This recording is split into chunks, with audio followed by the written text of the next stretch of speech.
어머니, 빈 방 없어요. 여기 아무나 오는 데가 아니에요. 빨리 돌아가세요. 그런 차림으로 오시면 저희 체면 깎인다고요. 인천에서 2시간을 달려온 68 할머니는 강남 펜트하우스 48층 문 앞에서 인터폰을 붙잡고 서 있었습니다. 손에 든 보따리 안에는 직접 담근 김치, 손수 바느질한 이불, 그리고 손주를 위한 선물이 들어 있었어요. 새집 첫날이라 축하하러 온 시어머니를 아들과 며느리는 인터폰 너머로 냉정하게 내쳤습니다. 15억, 집 팔고 상가 팔고 적금 해지해서 만든 전 재산을 며칠 전 아들에게 준 바로 그 엄마였습니다. 어머니, 눌러앉으실까봐 걱정돼요. 며느리의 말 한마디에 할머니는 유리문에 비친 자신의 초라한 모습을 봤어요. 하지만 이 며느리는 몰랐습니다. 자신이 문전박대한 그 할머니가 누구인지, 그리고 며칠 뒤 자기 집이 어떻게 될지를요. 그날부터 이 할머니는 엄마를 그만두기로 결심했습니다. 이야기 시작 전에 구독과 좋아요 눌러주시면 큰 힘이 됩니다. 지금 어디서 듣고 계신지 댓글로도 남겨주세요. 인천의 한 빌라 단지, 오늘 사연의 주인공은 올해 68살 한정숙 할머니가 살고 있습니다. 그녀가 사는 곳은 인천 구도심 한복판에 자리한 20년도 더 된 빌라 3층으로 계단 손잡이는 녹이 슬어 있었고 복도에는 며칠 전 배달된 택배 상자들이 아직도 주인을 기다리며 쌓여 있었어요. 도시가스 계량기는 워낙 낡아서 숫자판이 흐릿하게 보일 정도였지만 정숙이 사는 302호만큼은 달랐습니다. 문을 열고 들어서면 깔끔하게 닦인 장판과 반듯하게 개어진 이불, 그리고 벽 한쪽에 정갈하게 걸린 남편의 영정사진이 방문객을 맞이했어요. 가난해 보여도 이 집만큼은 내가 피땀으로 지켜온 자존심이라고 정숙은 늘 그렇게 생각하며 살아왔습니다. 아침 6시 정숙은 부엌에서 김치찌개를 끓이면서 냉장고 문에 자석으로 붙어 있는 손주 민준이의 사진을 바라봤어요. 초등학교 5학년인 민준이는 사진 속에서 환하게 웃고 있었고 정숙은 그 얼굴을 쓸어보며 작게 중얼거렸습니다. 우리 큰 손주 할미가 조금만 더 벌면 새 운동화 사줄 텐데. 그렇게 혼잣말을 남기고는 장바구니를 들고 시장으로 향했어요. 재래시장 입구에 들어서자 떡집 사장님이 먼저 손을 흔들며 반갑게 인사를 건넸습니다. 언니, 오늘도 일찍이네. 그래야 신선한 것들 살 수 있잖아. 정숙은 웃으며 대답했지만 그 순간 귀에 들어온 것은 옆 가게 아주머니들이 수군거리는 목소리였어요. 저 집 큰아들, 요즘 많이 힘들다더라. 사업 망해서 빚이 어마어마하다던데 어쩌나. 정숙의 손이 잠시 멈췄지만 아무 일 없다는 듯 장을 보고 집으로 돌아왔습니다. 오후 1시쯤 빌라 계단을 천천히 오르고 있을 때였어요. 3층 복도에서 낯선 남자 목소리가 크게 울려 퍼지는 게 들렸고 정숙은 가슴이 철렁 내려앉는 걸 느꼈습니다. 장도윤 씨 안 계십니까?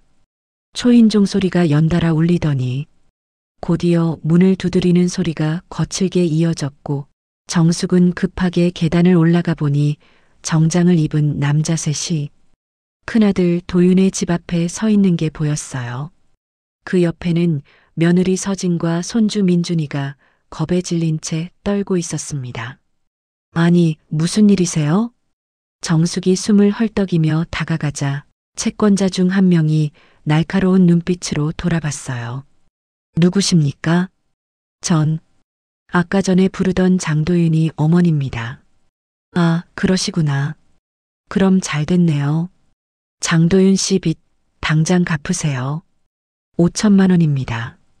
채권자의 목소리는 차갑고 날카로웠고 마치 칼날처럼 정숙의 귓가를 파고들었습니다.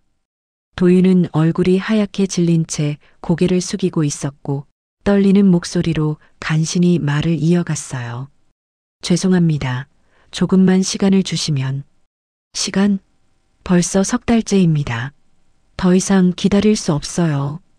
채권자의 목소리가 점점 커지면서 복도 전체에 울려 퍼졌고 그 순간 민준이가 울음을 터뜨리며 할머니 쪽으로 달려왔습니다. 할머니, 12살 아이의 눈에는 공포와 불안이 가득 차 있었어요. 정숙은 재빨리 손주를 끌어안으면서 떨리는 목소리로 간곡하게 부탁했습니다. 애 앞에서만은 제발 조금만 조용히 해주시면 안 될까요? 두 손을 모은 채 고개를 숙인 정숙을 보고 채권자는 비웃듯 코웃음을 치며 말했어요. 애 핑계 대지 마세요. 빚은 빚이고 갚을 건 갚아야죠. 그때 채권자 중 한 명이 정숙을 위아래로 훑어보더니 도윤을 쳐다보며 의미심장하게 말했습니다. 근데 어머니, 돈 좀 있으시죠? 아들이 그러던데 어머니가 상가도 있고 유산도 꽤 있다면서요? 정숙의 눈이 순간 크게 흔들렸고 천천히 고개를 돌려 도윤을 바라봤습니다. 도윤은 눈을 피한 채 바닥만 응시하고 있었고 정숙은 속으로 생각했어요. 이놈이 어디까지 떠벌린 거야? 분노와 불안, 그리고 배신감이 동시에 밀려왔지만 정숙은 아무 말도 하지 않았습니다. 채권자들은 마지막 경고를 남기고 계단을 내려가기 시작했어요. 일주일 안에 연락 없으면 법적 조치 들어갑니다. 꼭 기억하세요. 무겁게 울리는 발소리가 점점 멀어지면서 복도에는 정숙과 도윤, 서진, 민준만 남게 되었습니다.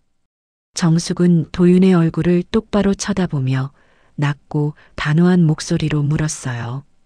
도윤아, 내 재산 이야기를 어디까지 한 거니? 엄마 미안해요.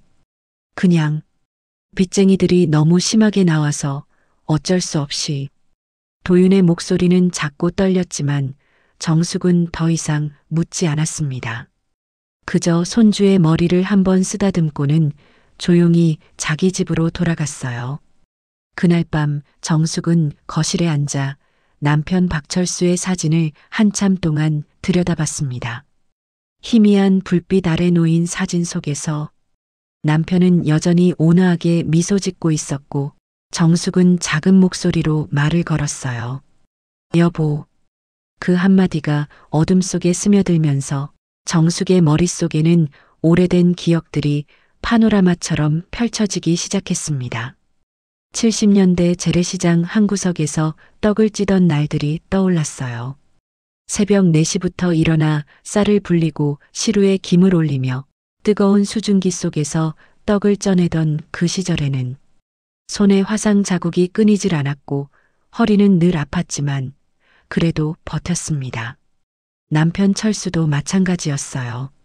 새벽 배송부터 저녁 장사까지 하루도 쉬지 않고 일했고 어느 날 저녁 철수가 손등에 밴드를 붙이며 정숙에게 말했던 그 목소리가 아직도 생생했습니다. 난 괜찮으니까 아들만은 제대로 공부시켜보자. 정숙은 그때의 남편 목소리를 지금도 똑똑히 기억하고 있었어요.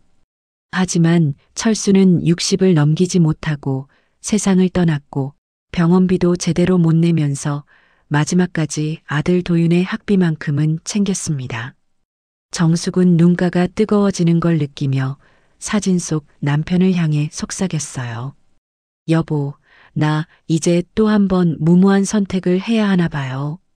우리 손주가 빚쟁이 욕소리 들으면서 자라게 할 순 없잖아요. 다음 날 아침 일찍 일어난 정숙은 오래된 검은색 점퍼 대신 장롱 깊숙이 넣어뒀던 단정한 블라우스를 꺼내 입고 낡은 가방에 도장과 서류들을 차분하게 챙겼습니다. 은행에 도착한 정숙은 창구 직원에게 통장을 내밀며 조용히 말했어요. 적금 해지하려고요.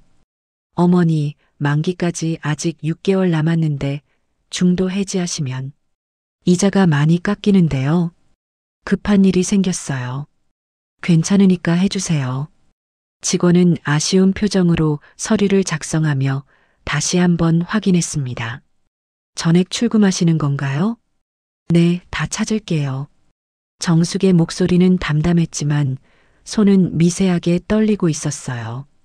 은행을 나온 정숙은 곧바로 법무사 사무실로 향했는데 그곳은 낡은 건물 2층에 작은 간판이 걸려 있는 곳이었습니다. 상담실에 앉은 정숙은 가방에서 남편 이름으로 된 상가 서류를 꺼내며 법무사에게 물었어요. 이거 담보로 대출 가능할까요? 법무사는 서류를 꼼꼼히 검토하더니 고개를 끄덕이면서도 걱정스러운 표정을 지었습니다. 가능은 한데 어머니 연세의 대출은 부담되실 텐데요. 이자도 만만치 않고요. 괜찮아요. 어차피 제 결정이니까 그냥 해주세요. 정숙은 손에 든 서류 봉투를 가슴에 꼭 안았는데 봉투 안에는 통장과 대출 서류, 그리고 부동산 관련 계약서가 차곡차곡 들어 있었습니다. 저녁 해가 빌라 골목을 붉게 물들이고 있었고 정숙은 걸음을 멈추고 하늘을 올려다보며 혼잣말처럼 중얼거렸어요. 이 돈이 나한테는 전 재산이지만 저 애들한테는 마지막 밧줄이 되겠지. 정숙의 눈빛은 단단했지만 그 안에는 불안과 기대, 그리고 알 수 없는 두려움이 함께 섞여 있었습니다. 빌라로 돌아온 정숙은 냉장고 문에 붙은 손주 사진을 다시 한번 바라봤고 민준이의 환한 미소가 여전히 그녀를 향해 웃고 있었어요. 정숙은 사진을 손끝으로 살짝 쓰다듬으며 작게 다짐했습니다. 이번이 마지막이야. 이 다음엔 정말 없어. 채권자가 다녀간 지 사흘째 되던 날 도윤과 서진이 찾아왔습니다. 지난 한 달 동안 이들 부부는 일주일에 두세 번씩 정숙의 집을 드나들었고 올 때마다 하는 이야기는 똑같았어요. 엄마, 민준이 친구들은 다 강남에 살던데 우리만 여기 있으면 애가 주눅 들어요. 어머님, 저도 이제 40인데 한 번쯤은 제대로 된 곳에서 살아보고 싶어요. 정숙은 그때마다 말없이 차만 내어주었지만 마음 한구석이 점점 무너져 내리는 걸 느꼈습니다. 그날도 서진은 휴대폰을 꺼내 강남 아파트 매물 사진들을 보여주며 신이 나서 말했어요. 어머니, 여기 좀 보세요. 한강뷰에 59평인데 정말 예쁘지 않아요? 여기 살면 민준이도 좋은 학교 보낼 수 있고요. 도윤도 옆에서 거들었습니다. 엄마, 우리 이번에 정말 제대로 시작하고 싶어요. 빚도 다 정리하고 강남에서 새로 시작하면 제 인생도 달라질 것 같아요. 정숙은 두 사람의 얼굴을 번갈아 바라봤어요. 도윤의 눈에는 간절함이, 서진의 눈에는 기대감이 가득했습니다. 정숙은 한숨을 쉬며 조용히 물었어요. 그 집이 얼마래? 25억이요. 근데 전세 끼고 대출 받으면 저희가 준비할 돈은 한 15억 정도면 될 것 같아요. 서진이 빠르게 대답했고 정숙은 잠시 말을 잃었습니다. 15억이라는 숫자가 귓가를 맴돌았어요. 정숙이 평생 모은 돈을 다 합쳐도 그 정도였고 그것도 집을 팔고 상가를 팔고 적금을 모두 해지해야 겨우 만들 수 있는 금액이었습니다. 엄마, 생각 좀 해주세요. 우리 진짜 이번이 마지막 기회예요. 도윤이 정숙의 손을 꼭 잡으며 애원했고 정숙은 그 손의 온기를 느끼며 고개를 끄덕였어요. 알았어, 내가 한번 알아볼게. 부부가 돌아간 뒤 정숙은 남편 사진 앞에 앉아 한참을 말없이 있었습니다. 여보, 나 또 바보짓 하려나 봐요.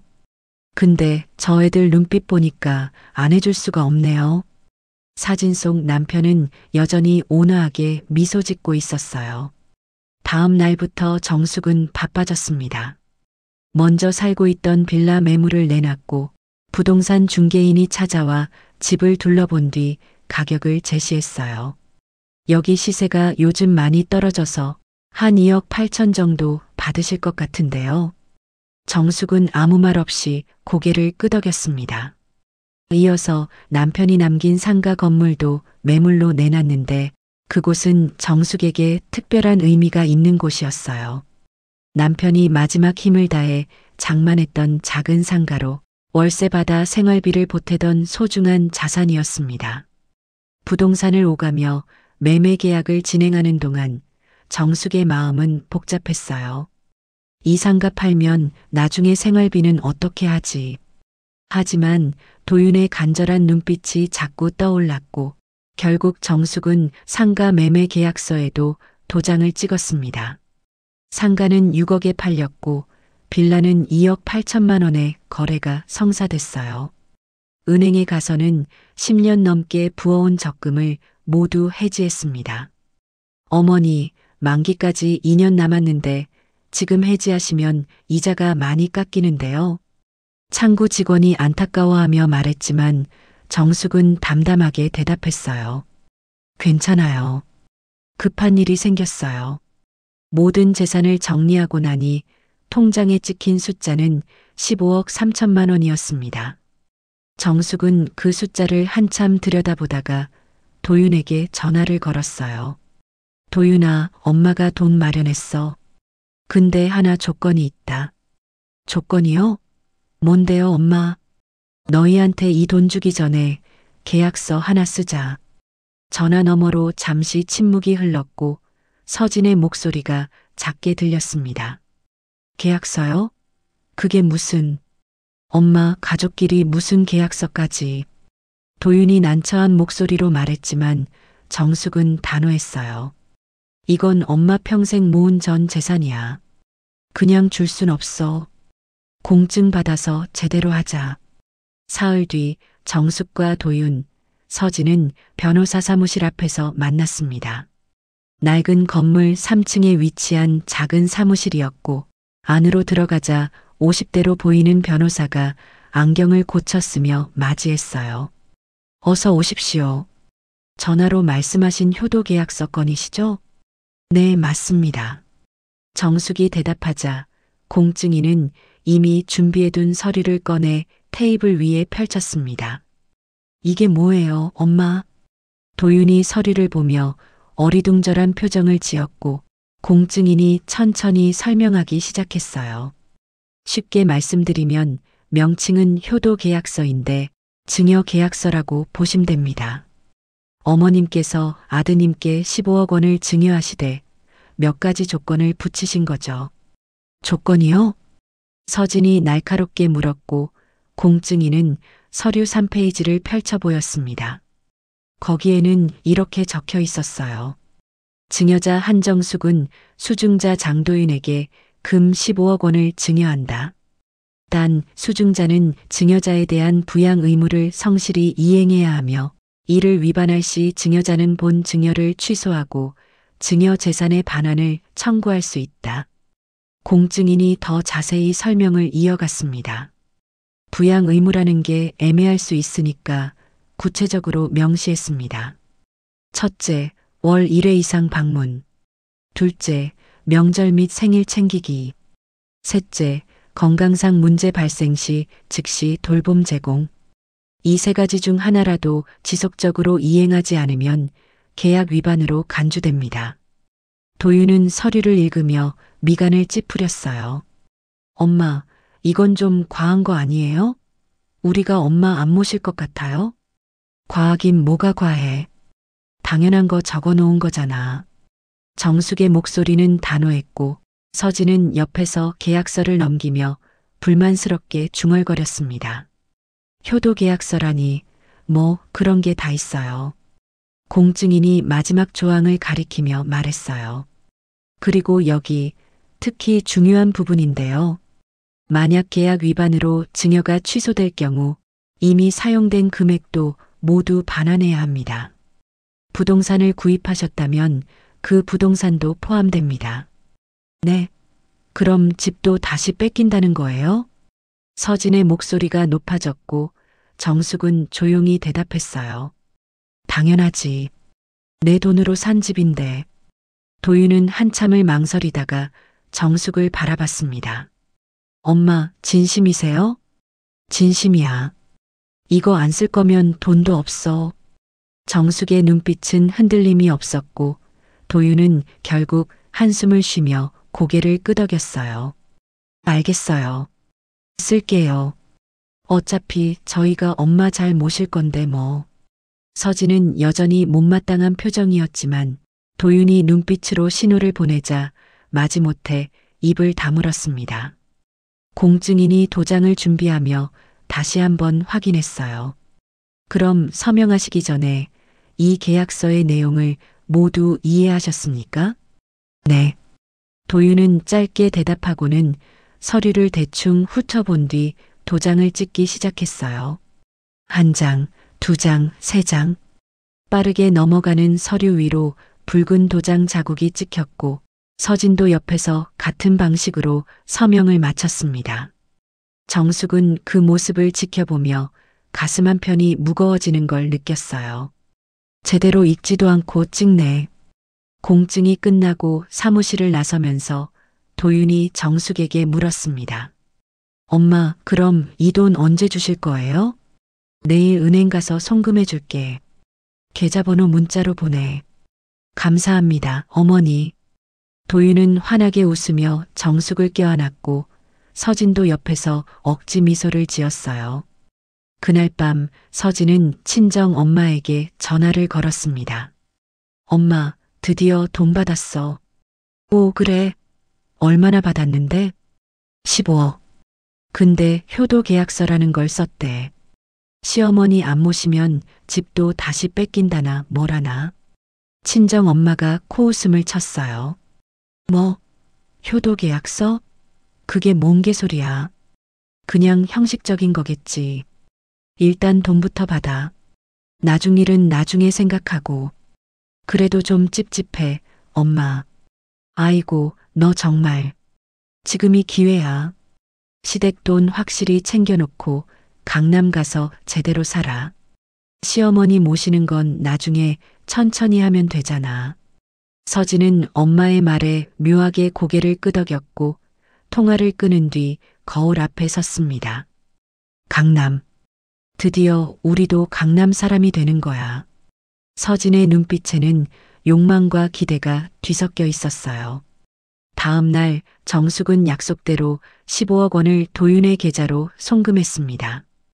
휴대폰 화면에 뜬 송금 완료 메시지를 보며 정숙은 한참을 멍하니 앉아 있었어요.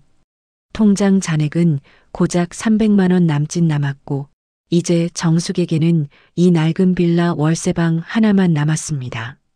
여보, 내가 제대로 한 건지 모르겠어요. 정숙은 남편 사진을 쓰다듬으며 작게 속삭였고 사진 속 남편은 여전히 조용히 미소 짓고 있었어요. 일주일 뒤 도윤에게서 문자가 왔습니다. 엄마, 계약 완료했어요. 다음 주 금요일 이사 가요. 주소는 강남 펜트하우스 48층 4803호. 정숙은 그 주소를 보며 오랫동안 화면을 응시했습니다. 48층 4803호. 우리 손주가 거기서 살겠구나. 정숙은 입주날 손주 얼굴이나 보러 가야겠다고 생각하며 보따리를 하나 꺼내 정성스럽게 짐을 싸기 시작했어요. 직접 담근 묵은지 한 통, 손수 바느질한 이불 한 채, 손주 민준이가 어릴 때 그린 그림, 그리고 남편이 소중히 여겼던 도자기, 예전 남편과 결혼할 때 사놓았던 노스로 만든 국그릇까지 하나하나 보자기에 쌌습니다.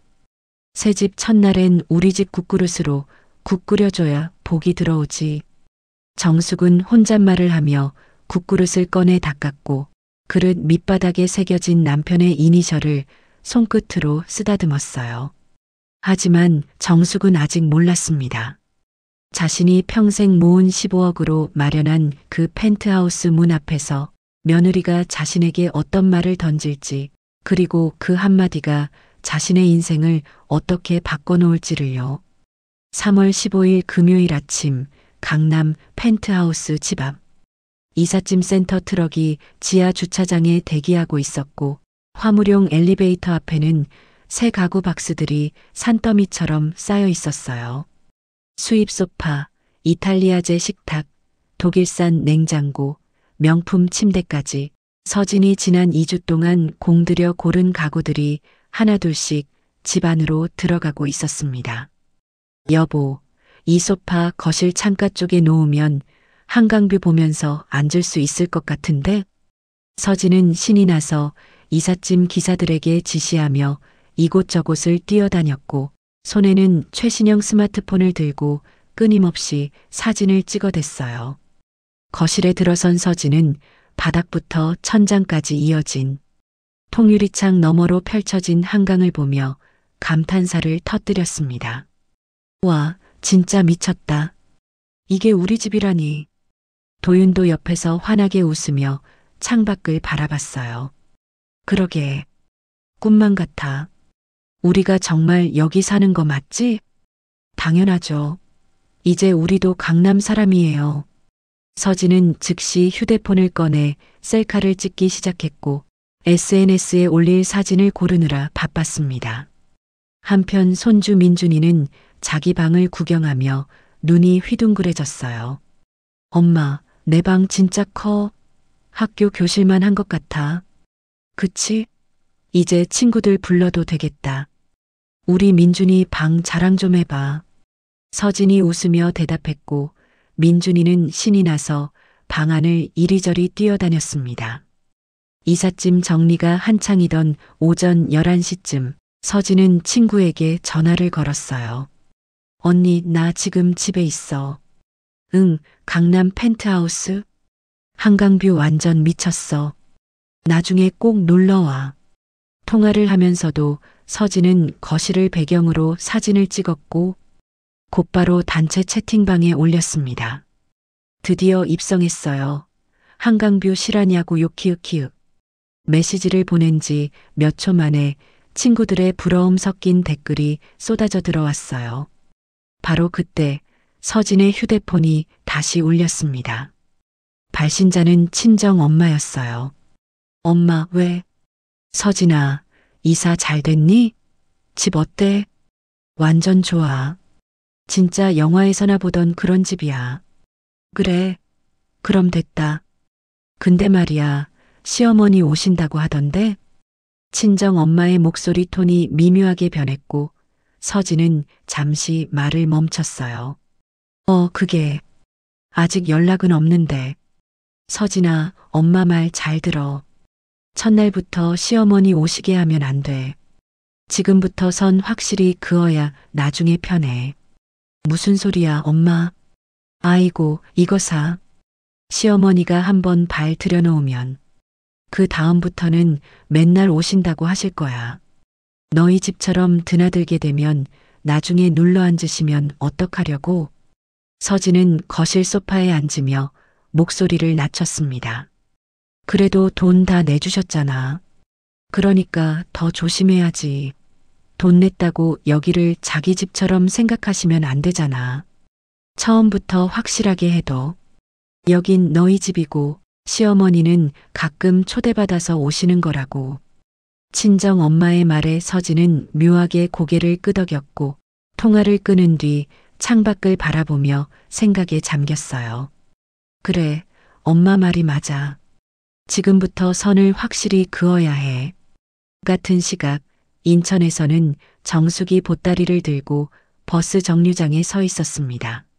낡은 보따리 안에는 묵은지 통, 손수 바느질한 이불, 남편이 쓰던 국그릇, 그리고 손주를 위해 준비한 작은 선물까지 꼼꼼하게 들어 있었어요. 새집 첫날인데 우리 민준이 얼굴도 보고 국도 한번 끓여줘야지. 정숙은 무거운 보따리를 들고 버스에 올랐고 자리에 앉아 창밖을 바라보며 작게 미소 지었습니다. 인천에서 강남까지는 버스를 2번 갈아타야 했어요. 첫 번째 버스에서 내려 환승하고 두 번째 버스를 타고 1시간을 더 달린 끝에 드디어 강남 한복판에 도착했습니다. 정숙은 휴대폰에 저장해둔 주소를 확인하며 아파트 단지를 찾아갔고 거대한 건물들이 하늘을 찌를 듯 솟아있는 모습에 잠시 걸음을 멈췄어요. 여기가 우리 손주가 살 곳이구나. 아파트 로비에 들어서자 화려한 샹들리에와 대리석 바닥이 눈부시게 반짝였습니다. 고급 향수 냄새가 은은하게 퍼져 있었고 로비 한쪽에는 피아노까지 놓여 있었어요. 정숙은 수수한 점퍼 차림에 낡은 보따리를 든 모습으로 로비를 가로질렀고 지나가던 다른 입주민 한 명이 정숙을 위아래로 훑어보더니 미간을 찌푸렸습니다. 경비실 앞을 지나갈 때 경비 아저씨가 정숙을 불러 세웠어요. 어디 가시는 겁니까? 아, 48층 4803호. 우리 아들 집입니다. 정숙이 공손하게 대답하자 경비는 출입 명부를 확인하며 잠시 망설였습니다. 아, 장도윤 씨 댁이요? 오늘 이사 오셨죠? 네, 맞아요. 그래서 제가 축하하러 왔어요.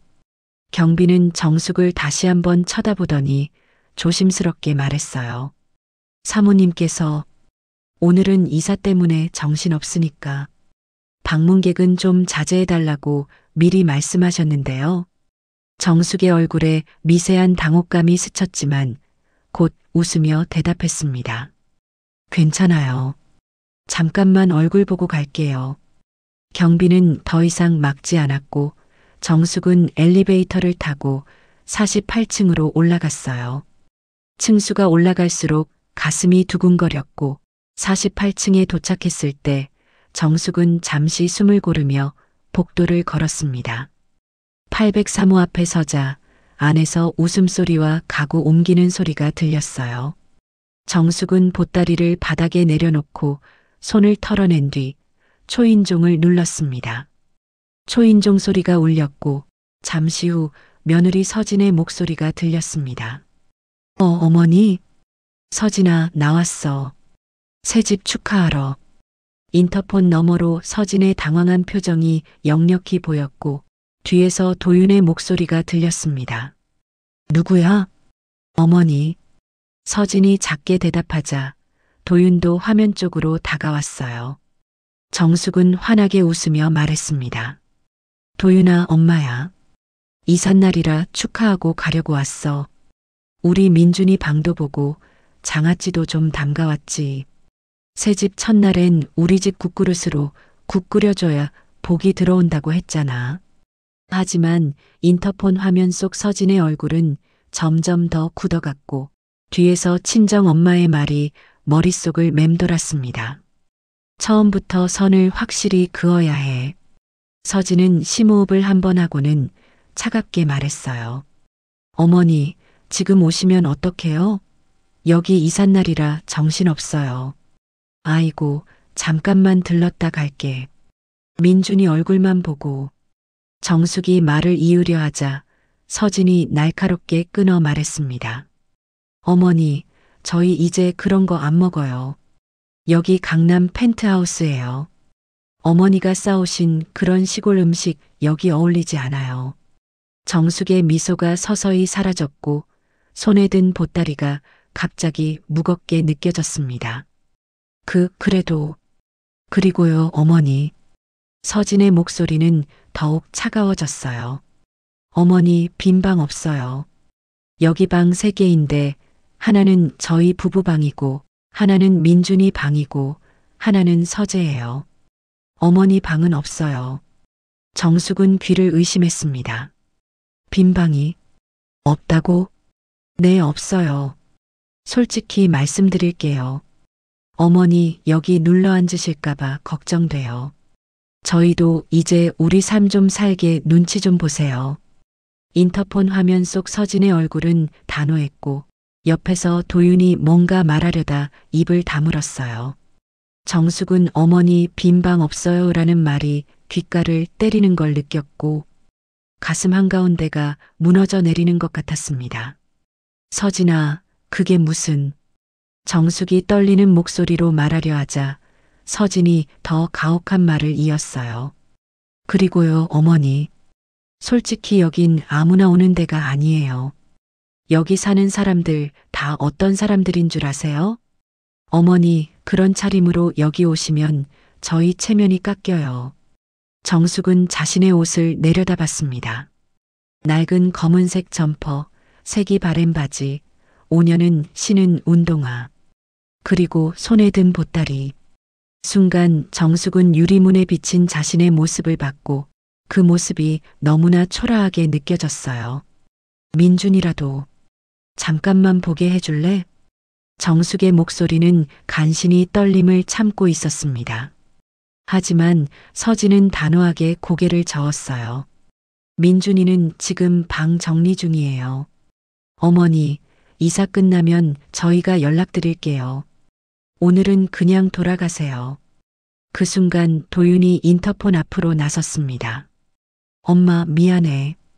지금 진짜 정신없어서. 나중에 내가 전화할게. 도윤아. 정숙이 아들의 이름을 불렀지만 이미 인터폰 화면은 꺼져 있었어요. 화면이 검게 변하면서 정숙은 자신의 모습만이 희미하게 유리문에 비치는 걸 봤습니다. 보따리를 든 늙은 여자, 아무도 반기지 않는 방문객, 이 화려한 건물과 전혀 어울리지 않는 존재. 정숙은 그 자리에 한참을 서 있었고 복도에는 정적만이 흘렀어요. 얼마나 시간이 흘렀을까? 엘리베이터 문이 열리면서 한 여자가 나왔습니다. 명품 가방을 든 30대 후반쯤 되어 보이는 여자였고 그녀는 정숙을 보더니 미간을 찌푸렸어요. 여기서 뭐 하세요? 아, 저는. 혹시 방문 판매하시는 건 아니시죠? 여기 그런 거 안 받아요. 경비 아저씨한테 신고 들어가요. 정숙은 아무 대답도 하지 못했고 그 여자는 정숙을 경계하는 눈빛으로 쳐다보며 자기 집으로 들어갔습니다. 복도에 다시 정숙만 남았고 정숙은 보따리를 더 꽉 끌어안았어요. 그래. 정숙은 작게 중얼거렸습니다. 목소리는 떨렸지만 눈빛은 점점 단단해지고 있었어요. 나도 이제부터 아무나 아니야. 정숙은 천천히 몸을 돌려 엘리베이터로 걸어갔습니다. 뒤돌아보지 않았고 803호 현관문을 다시 쳐다보지도 않았어요. 엘리베이터를 타고 내려가는 동안 정숙의 얼굴에서는 엄마의 표정이 사라지고 있었습니다. 대신 그 자리에는 차갑고 단단한 무언가가 자리 잡기 시작했어요. 로비를 지나 밖으로 나온 정숙은 버스 정류장으로 걸어가며 휴대폰을 꺼냈습니다. 연락처에서 한 번도 전화한 적 없는 이름을 찾았고 통화 버튼을 눌렀어요. 김민호 비서. 신호음이 2번 울린 뒤 전화가 연결됐습니다. 여보세요?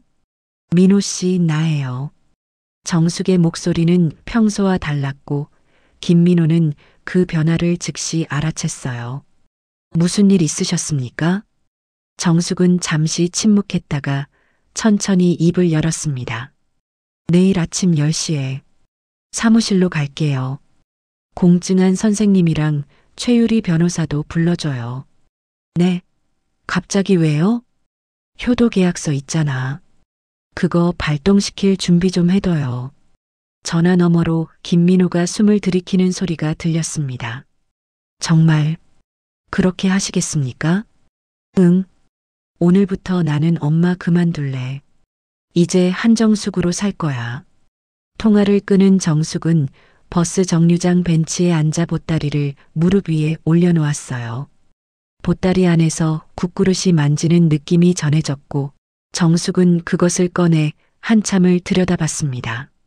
남편이 쓰던 국그릇, 밑바닥에 새겨진 이니셜, 그리고 함께했던 40년의 세월. 여보, 미안해요. 내가 우리 아들을 너무 모르고 살았나 봐요. 정숙의 눈가에 눈물이 맺혔지만 흘리지는 않았습니다. 대신 국그릇을 다시 보따리에 넣고 일어서서 버스를 기다렸어요. 저녁 해가 강남 빌딩 숲 사이로 지고 있었고 정숙의 그림자는 길게 늘어져 있었습니다. 같은 시각 48층 4803호 안에서는 도윤과 서진이 소파에 앉아 있었어요. 도윤은 불안한 표정으로 서진을 쳐다봤습니다. 여보, 우리 좀 심했던 거 아니야? 엄마가. 괜찮아요. 처음이 중요한 거예요. 나중에 전화 한 번 하면 돼요. 서진은 태연하게 대답했지만 가슴 한편이 묘하게 불편했어요. 하지만 그 불편함을 애써 무시하며 다시 거실 인테리어 정리에 집중했습니다. 그날 밤 정숙은 인천 월세방으로 돌아와 남편 사진 앞에 앉았습니다. 보따리는 구석에 그대로 놓여 있었고 정숙은 사진 속 남편을 오랫동안 바라봤어요. 여보, 나 이제 다른 사람이 될 것 같아요. 엄마로는 못 살겠어요. 정숙의 눈빛에는 더 이상 망설임이 없었습니다. 그날 밤 인천으로 돌아온 정숙은 불도 켜지 않은 채 소파에 앉아 있었습니다. 창밖으로는 가로등 불빛만 희미하게 들어왔고 방 안은 어둠에 잠겨 있었어요.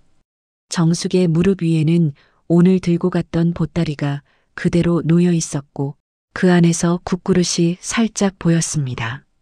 어머니, 빈 방 없어요. 여기 아무나 오는 데가 아니에요. 어머니, 그런 차림으로 오시면 저희 체면이 깎여요. 며느리의 말들이 귓가를 계속 맴돌았고 정숙은 눈을 감았어요. 가슴 한가운데가 텅 비어버린 것 같았고 숨을 쉴 때마다 아픈 게 느껴졌습니다. 하지만 정숙은 울지 않았어요. 대신 천천히 눈을 뜨고 벽에 걸린 시계를 바라봤습니다. 밤 11시 45분. 자정까지 15분 남았고 정숙은 휴대폰을 들여다봤어요. 혹시 도윤이가 전화라도 하지 않을까? 하지만 화면에는 아무것도 뜨지 않았고 시간만 똑딱똑딱 흘러갔습니다. 자정이 되었습니다. 휴대폰은 여전히 조용했고 정숙은 그제야 알았어요. 아들은 전화하지 않을 거라는 걸, 미안하다는 말 한마디 없을 거라는 걸. 정숙은 천천히 일어나 남편 사진 앞으로 걸어갔습니다. 사진 속 남편은 여전히 온화하게 웃고 있었고 정숙은 그 얼굴을 한참 들여다봤어요. 여보, 미안해요. 나 이제 엄마 못할 것 같아요. 정숙의 목소리는 떨렸지만 눈빛만은 단단했습니다. 정숙은 옷장을 열고 깊숙한 곳에서 오래된 상자 하나를 꺼냈어요.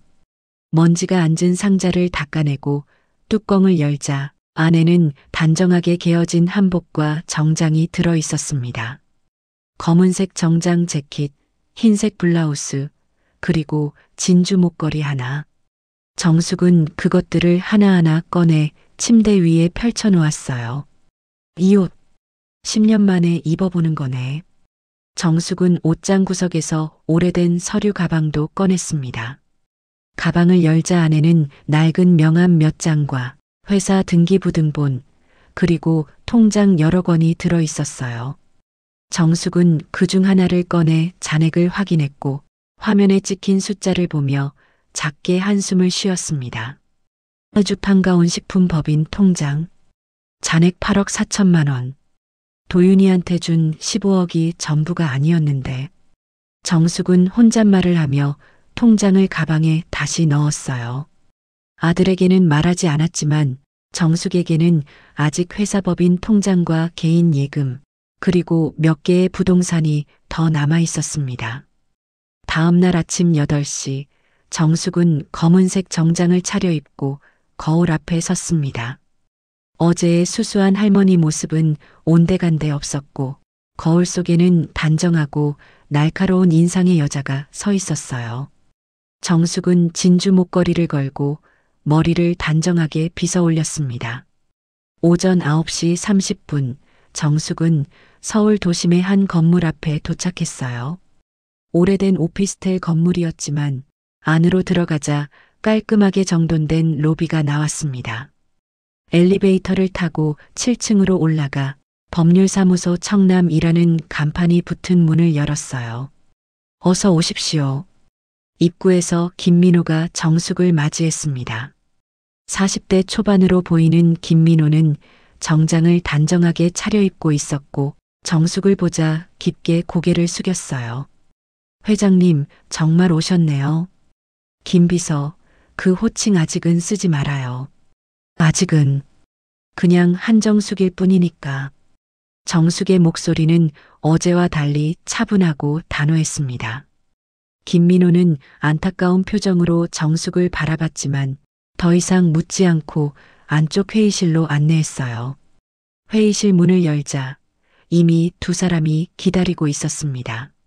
하나는 공증사무소의 박진수 공증인이었고 다른 하나는 30대 후반의 최유리 변호사였어요. 어머님, 오랜만입니다. 유리 변호사가 일어나 인사했고 박 공증인도 고개를 숙였습니다. 앉으세요, 다들. 정숙이 회의 테이블 상석에 앉자 나머지 사람들도 자리에 앉았어요. 김민호가 노트북을 열며 조심스럽게 물었습니다. 그럼 정말 진행하시는 겁니까? 정숙은 잠시 침묵했다가 천천히 입을 열었어요. 어제 강남 펜트하우스에 다녀왔어요. 우리 손주 얼굴이라도 보려고 새집 축하도 하려고. 정숙의 목소리가 미세하게 떨렸지만 곧 가라앉았습니다. 문 앞에서 쫓겨났어요. 며느리가 인터폰으로 그러더군요. 어머니 빈 방 없다고, 여기 아무나 오는 데가 아니다고. 회의실에 무거운 침묵이 흘렀고 유리 변호사가 입술을 깨물었어요. 박 공증인도 한숨을 쉬며 고개를 저었습니다. 그 집 자금이 숨겨둔 재산을 제외하고는 제 전 재산이었어요. 집 팔고 상가 팔고 적금 다 해지해서 만든 15억이었죠. 정숙은 테이블 위에 효도계약서 사본을 꺼내 놓았습니다. 근데 그 돈 받아서 강남 가더니 엄마는 필요 없대요. 방도 없대요. 김민호가 서류를 펼치며 말했어요. 회장님, 효도계약서 3조를 보시면 월 1회 이상 방문 또는 연락이 명시되어 있습니다. 어제가 입주일이었고 어머님께서 직접 방문하셨음에도 면회를 거부당하셨죠. 이건 명백한 계약 위반입니다. 아직 하루밖에 안 지났는데 그게 위반이 될까요?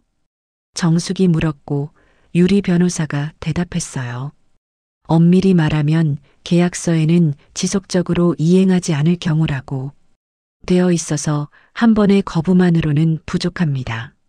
하지만 어머님께서 방문하셨을 때의 상황, 발언 내용 등을 종합적으로 판단하면 충분히 부양 의사가 없음을 입증할 수 있어요. 박 공증인이 끼어들었습니다. 게다가 인터폰 대화 내용이 중요합니다. 어머니 방이 없다. 눌러 앉을까봐 걱정된다는 발언은 명백히 부양 거부 의사를 표현한 것으로 볼 수 있거든요. 그런데 그 대화를 어떻게 증명하죠? 녹음한 것도 아니고. 정숙이 걱정스럽게 물었어요. 김민호가 노트북 화면을 돌려 보여주며 말했습니다. 회장님, 그 아파트 경비실 CCTV와 각 호실 인터폰은 관리사무소 서버에 72시간 동안 저장됩니다. 법원 명령으로 확보할 수 있어요. 그게 가능해요? 네, 증거 확보 차원에서 가능합니다. 그리고 김민호는 다른 서류를 꺼내며 계속했어요. 어제 확인해 보니 장도윤 씨 부부가 지난 2주 동안 카드로 결제한 내역이 상당합니다. 명품 가구 2,300만 원, 가전제품 1,800만 원, 인테리어 소품 900만 원, 합계 약 5천만 원을 어머님께 받은 돈으로 썼어요. 유리 변호사가 덧붙였습니다. 효도계약서 5조에는 증여 재산은 주거 목적으로만 사용이라고 명시되어 있는데 사치품 구매는 계약 취지에 어긋납니다. 사치품이라는 게 애매하지 않나요? 정숙이 묻자 유리 변호사가 고개를 저었어요. 수입 명품 가구, 고가 인테리어 소품은 주거 필수품이 아닙니다. 법적으로 과도한 지출로 볼 수 있어요. 정숙은 한참을 생각하다가 물었습니다. 그럼 지금 당장 계약을 취소할 수 있나요? 박 공증인이 신중하게 대답했어요.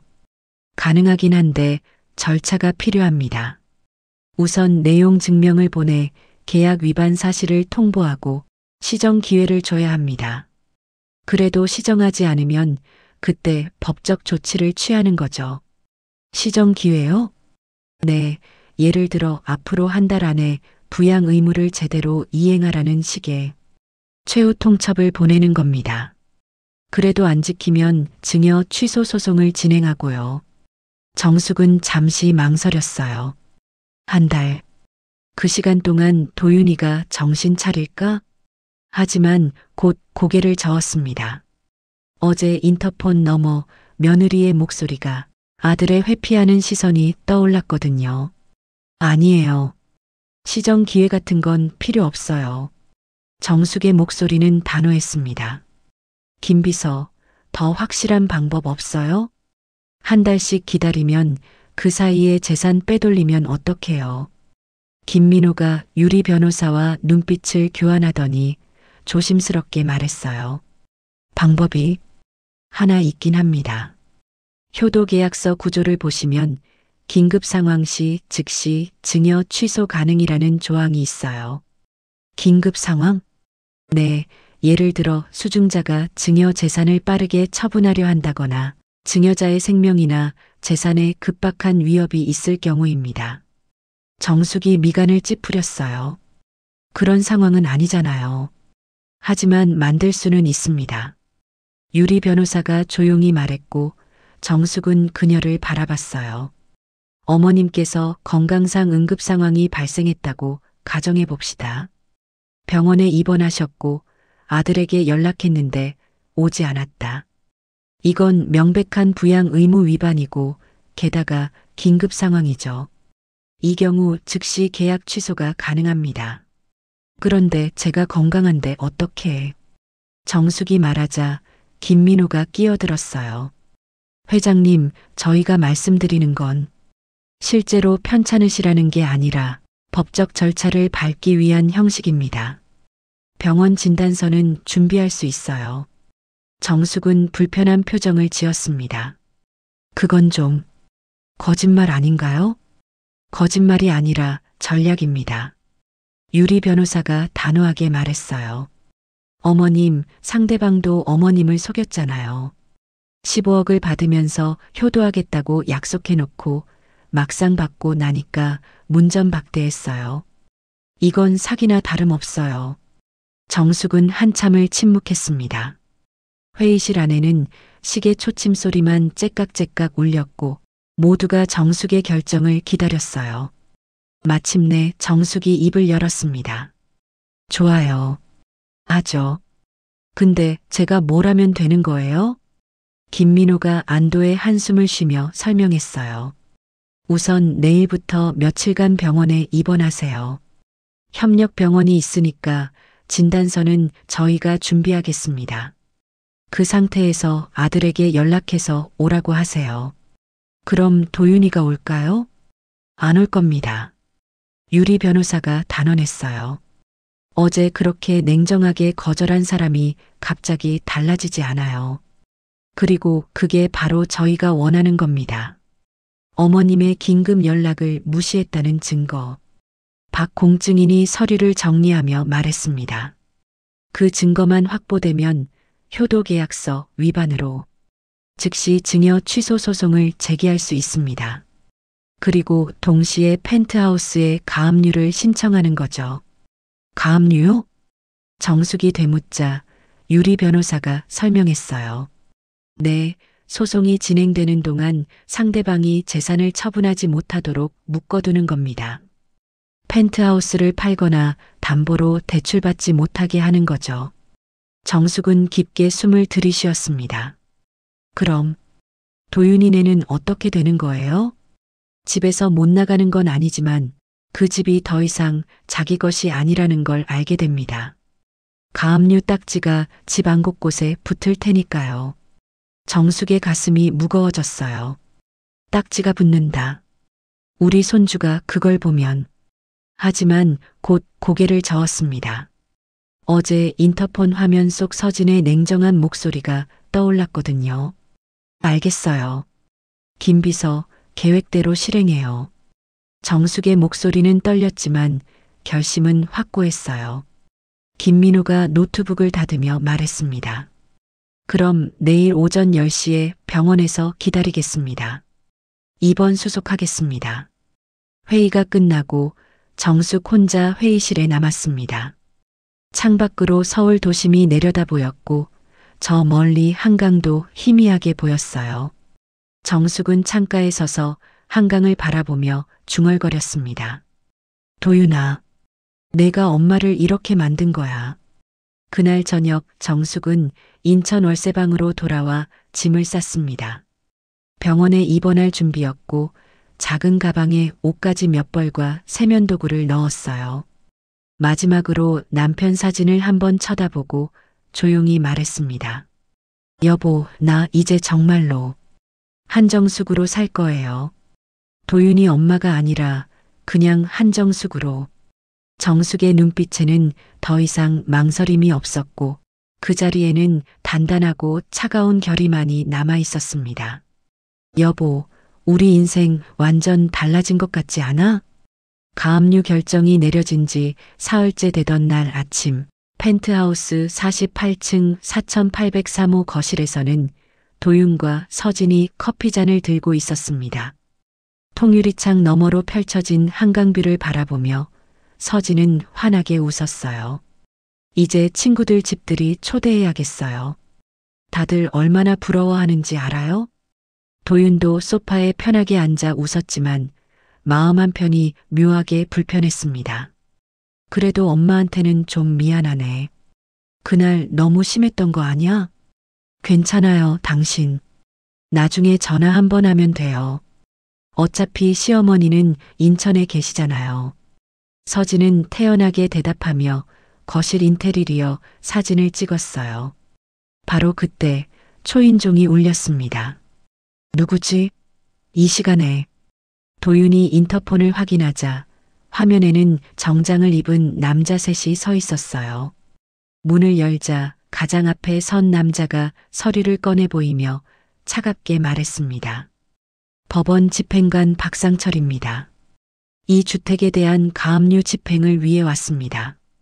네, 가압류요? 도윤의 얼굴이 하얗게 변했고 서진이 급하게 다가왔어요. 무슨 소리예요? 여기 우리 집인데요. 집행관은 감정 없는 목소리로 설명했습니다. 채권자 한정숙, 채무자 장도윤. 효도계약서 위반에 따른 증여 취소 및 재산 가압류 결정문입니다. 그 옆에 서 있던 김민호가 조용히 인사했어요. 오랜만입니다. 도윤 씨. 김 실장님? 이게 대체 무슨... 김민호는 태블릿을 꺼내 화면을 보여주며 설명했습니다. 효도계약서 3조, 부양의무조항 기억하시죠?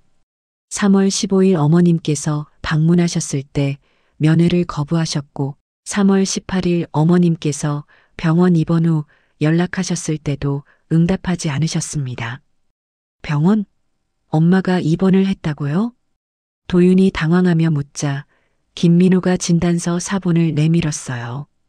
급성 협심증 의심으로 응급실 내원 후 입원 조치. 어머님께서 3번이나 전화하셨는데 모두 받지 않으셨죠. 서진이 휴대폰을 꺼내 확인했지만 부재중 전화 기록은 없었습니다. 전화 안 왔는데요? 차단하셨으니까요. 김민호의 말에 도윤이 자기 휴대폰을 확인했고 설정 화면에서 엄마 번호가 차단 목록에 들어가 있는 걸 발견했어요. 이게 언제? 도윤은 서진을 쳐다봤고 서진은 눈을 피했습니다. 며칠 전 친정 엄마 말대로 귀찮은 전화 안 받으려면 차단해두라는 조언을 따랐던 거예요. 집행관이 2명의 보조 직원에게 신호를 보냈습니다.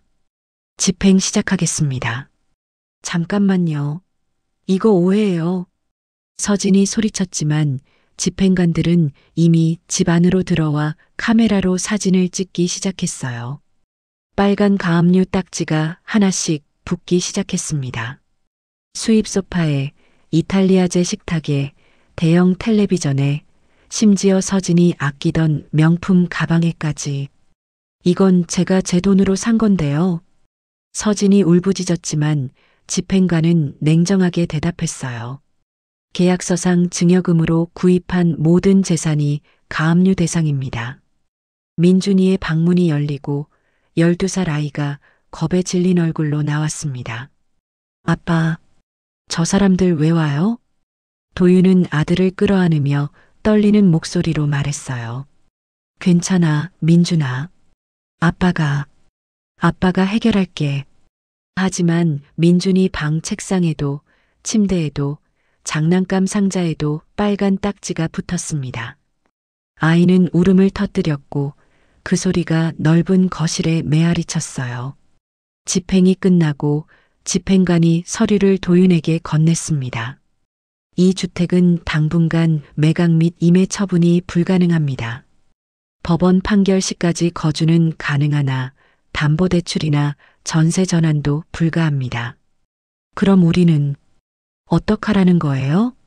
서진의 목소리가 떨렸어요. 김민호가 마지막으로 말했습니다. 소송은 이미 제기되었습니다. 법원 출석 통지서는 등기 우편으로 발송될 예정이고요. 참고로 어머님께서는 현재 병원에 계십니다. 엄마가 정말 아프신 거예요?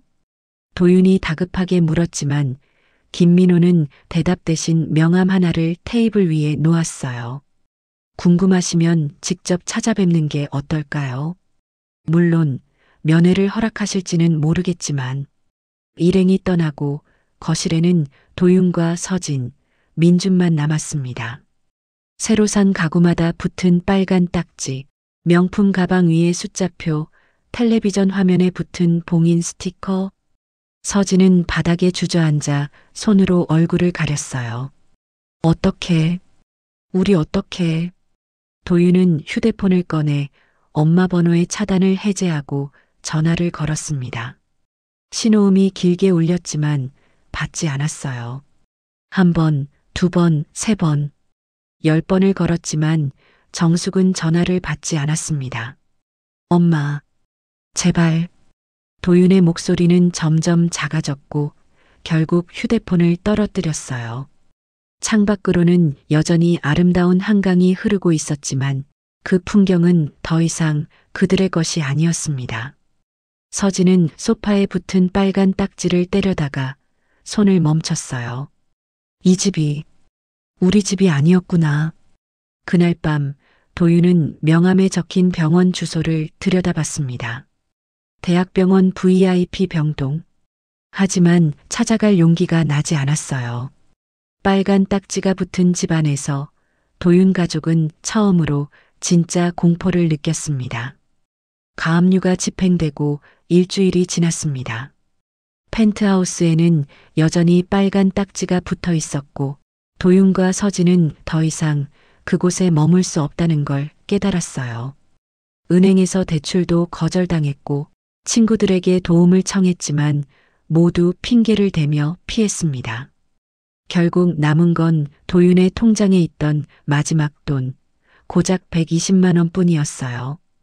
일단 싼 데로 가자. 고시원이라도. 도윤이 지친 목소리로 말했고 서진은 아무 대꾸도 하지 않은 채 짐을 쌌습니다. 강남에서 1시간 거리 구로구 낡은 골목에 자리한 고시원 건물 앞에 도윤 가족이 섰어요. 월세 35만 원, 보증금 없음이라고 적힌 간판이 삐뚤게 걸려 있었고 건물 외벽에는 곰팡이가 피어 있었습니다. 좁은 계단을 올라가자 복도에서 라면 끓는 냄새가 코를 찔렀고 어디선가 큰 소리로 통화하는 목소리가 들렸어요. 여기가 우리가 살 곳이에요? 민준이가 겁먹은 표정으로 물었고 서진은 아들의 손을 꽉 잡았습니다. 잠깐만이야, 민준아. 금방 나갈 거야. 하지만 서진 자신도 그 말을 믿지 못했어요. 고시원 방은 겨우 2평 남짓했고 싱글 침대 하나와 작은 책상, 벽장만이 전부였습니다. 세 식구가 함께 살기에는 터무니없이 좁았지만 달리 선택지가 없었어요. 민준이는 친정에 맡기는 게 어때요? 서진이 조심스럽게 제안했지만 도윤은 고개를 저었습니다. 안 돼. 가족은 같이 있어야 해. 그날 밤 도윤과 서진은 좁은 침대에 비좁게 누웠고 민준이는 바닥에 이불을 깔고 잤어요. 형광등은 켜질 때마다 지지직 소리를 냈고 옆방에서는 누군가 게임하는 소리가 새벽까지 들렸습니다. 서진은 천장을 바라보며 눈물을 흘렸지만 소리 내지 않으려고 입술을 깨물었어요. 다음 날 민준이는 전학 절차 없이 원래 다니던 학교로 등교했습니다. 점심시간 친구 하나가 다가와 물었어요. 야, 너 강남 펜트하우스 산다며? 집들이 언제 해? 민준이는 고개를 숙였고 아무 대답도 하지 못했습니다. 왜 대답 안 해? 설마 거짓말이었어? 아니야. 그럼 주소 알려줘봐. 우리 같이 놀러 갈게. 민준이는 결국 울음을 터뜨리며 교실을 뛰쳐나갔고 그날 이후 학교에서 거짓말쟁이라는 별명이 붙었어요. 담임 선생님이 서진에게 전화를 걸었지만 서진은 제대로 된 설명조차 하지 못했습니다. 일주일 뒤 고시원비마저 감당할 수 없게 되자 도윤은 더 싼 곳을 찾아야 했어요. 구로구 한 골목 깊숙한 곳, 반지하 월세방이 그들의 세보금자리가 됐습니다. 월세 30만 원, 보증금 100만 원. 통장 잔액은 이제 12만 원밖에 남지 않았어요.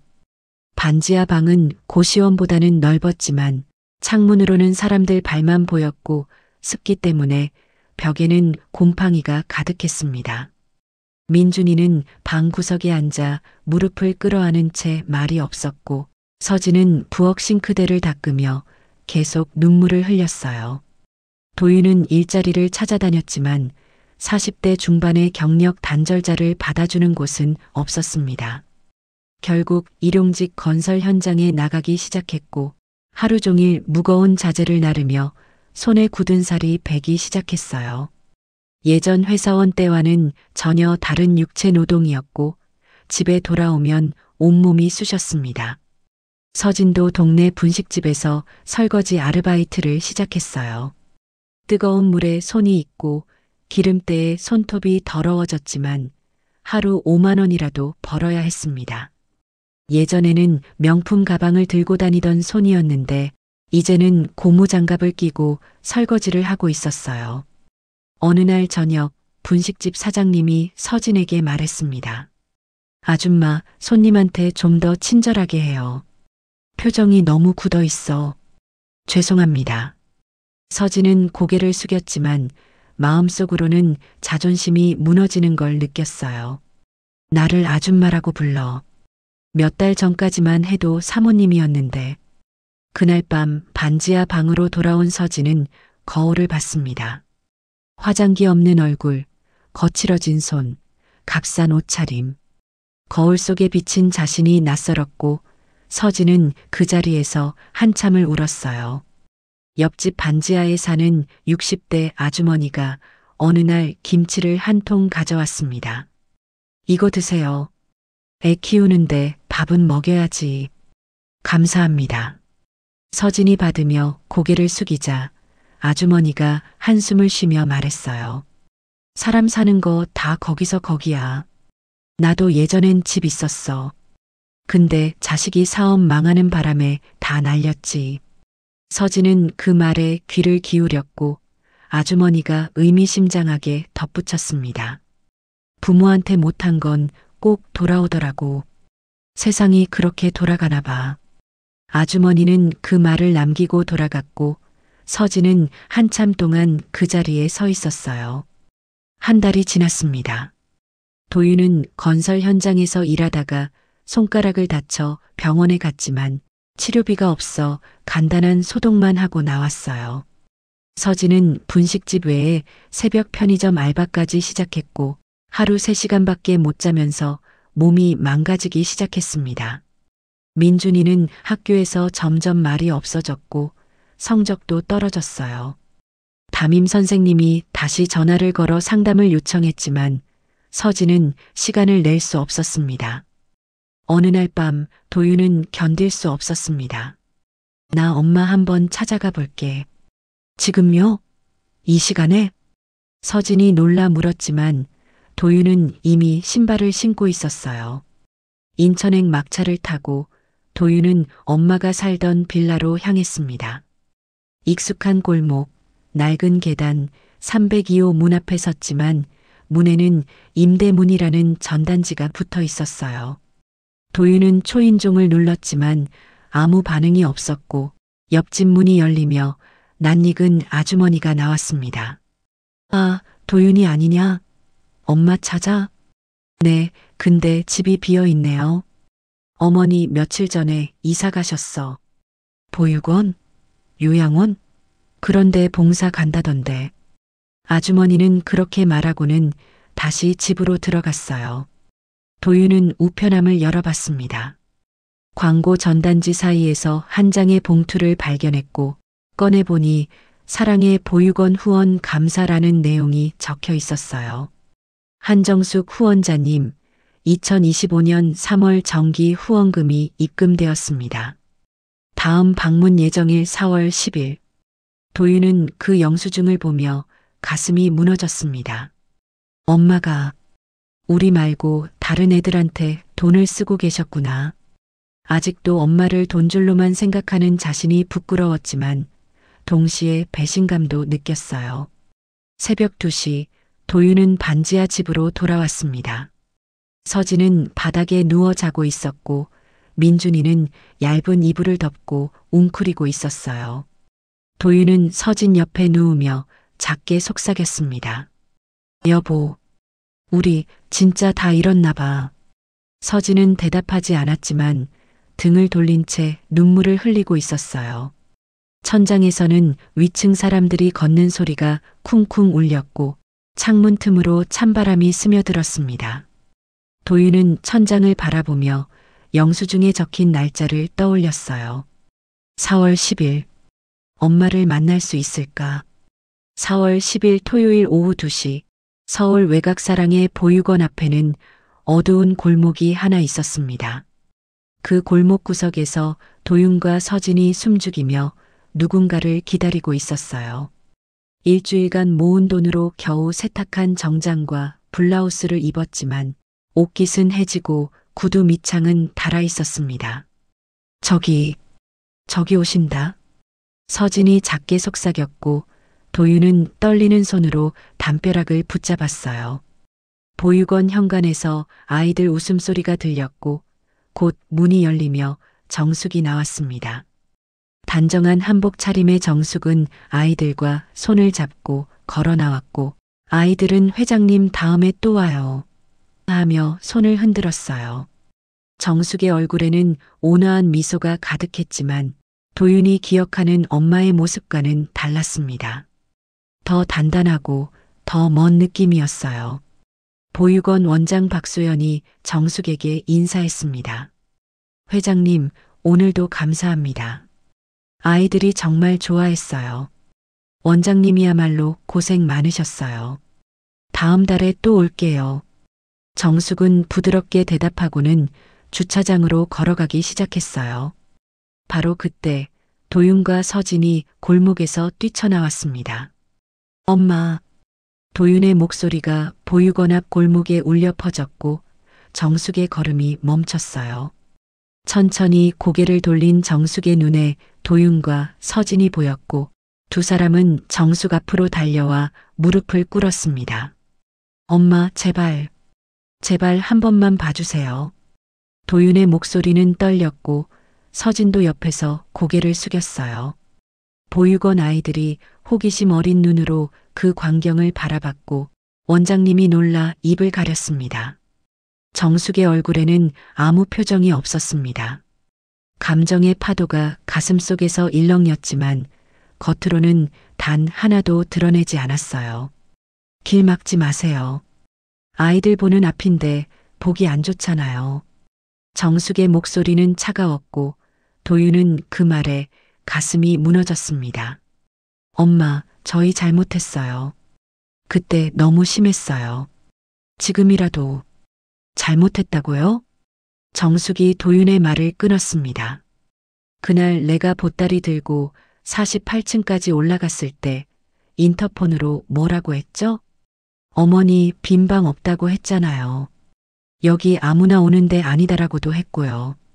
서진은 고개를 들지 못했고 손이 떨렸어요.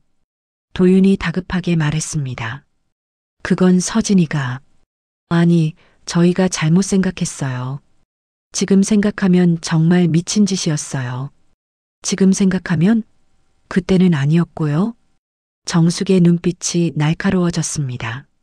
엄마, 우리 민준이만이라도. 애는 아무 잘못이 없잖아요. 도윤이 마지막 카드를 꺼냈지만 정숙은 흔들리지 않았어요. 손주를 핑계로 쓰지 마세요. 그날도 그랬죠. 민준이 방 보러 왔다고 했을 때 오히려 문을 안 열어줬잖아요. 김민우가 차에서 내려 정숙 옆으로 다가왔습니다. 회장님, 출발하셔야 할 시간입니다. 회장님? 도윤이 김민우를 올려다봤고 김민우는 무표정하게 대답했어요. 네, 한정숙 회장님이십니다. 아주 반가운 식품 대표이사. 도윤과 서진의 얼굴이 창백해졌습니다. 회장님, 그럼 엄마가 15억이 전부가 아니었어요. 정숙이 조용히 말했습니다. 내게는 회사도 있고 다른 자산도 있었어요. 근데 너희한테는 그 얘기 안 했지. 왜냐면 너희가 필요한 건 엄마가 아니라 돈이었으니까. 서진이 떨리는 목소리로 말했어요. 죄송합니다. 정말 죄송합니다. 죄송하다는 말로 되는 게 아니에요. 정숙은 단호하게 말하고 몸을 돌렸습니다. 엄마. 도윤이 정숙의 치마를 붙잡으려 했지만 김민호가 그 손을 막았어요. 정숙은 차 문을 열며 마지막으로 말했습니다. 내일 오전 10시 서울 중구 세종대로 128 한가온 빌딩 7층으로 오세요. 회장으로서 마지막 대화 한번 해드리겠습니다.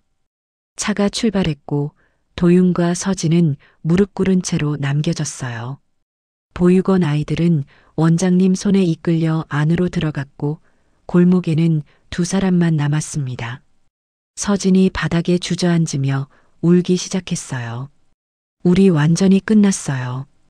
회장님이었다니. 나 뭔 짓을 한 거야. 도윤은 멍하니 하늘을 올려다봤습니다. 한가운 빌딩. 엄마가 건물주였다고? 두 사람은 한참을 그 자리에 앉아 있었고 해가 지기 시작했어요. 결국 도윤이 일어서며 서진의 손을 잡았습니다. 일단 내일 가보자. 그게 마지막 기회일 거야. 그날 밤 반지하 방에서 도윤은 인터넷으로 한가온 식품을 검색했습니다. 화면에는 회사 정보가 떴고 매출액 200억 원, 직원 수 85명이라는 글자가 눈에 들어왔어요.